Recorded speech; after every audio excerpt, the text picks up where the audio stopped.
Yusek, ugong-ugong nung nagpalit nga ng liderato sa Senado na baka may kinalaman ito sa impeachment ni VP Sara. Pero nilinaw naman ng bagong Senate President Alan Peter Cayetano na walang kinalaman yon. At ngayong nakapag-convene na nga po yung Senado bilang impeachment court. Ano po yung posisyon ni Pangulong Bongbong Marcos dito at natuloy na yung pag-convene kahapon?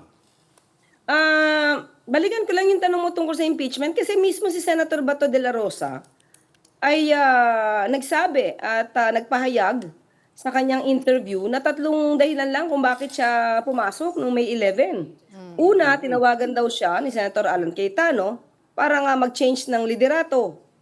Pangalawa, para sa impeachment. At pangatlo, para daw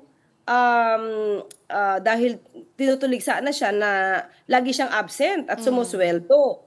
So, ngayong umalis siya ulit pagkatapos niyang bumoto, o di wala na yung pangatlong dahilan. Hindi pala yun yung dahilan. Kasi umalis ulit siya eh.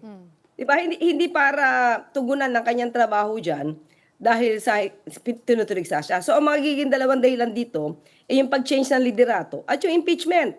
So, parang taliwas yata yun sa sinabi ni Senator Bato. Magkaiba yung statements, no? Senator Bato at saka ni Senator Alan Cayetano. But patungkol sa impeachment, ang Pangulo at ang administrasyon ay hindi po makikialam sa magiging hearing po dyan sa impeachment. At kung ano lang po yung sinasabi ng ebidensya, siguro dapat doon lamang sila lumugar. Pero sana yung taong bayan ay tumutok dahil maraming nangyayari ngayon sa Senado.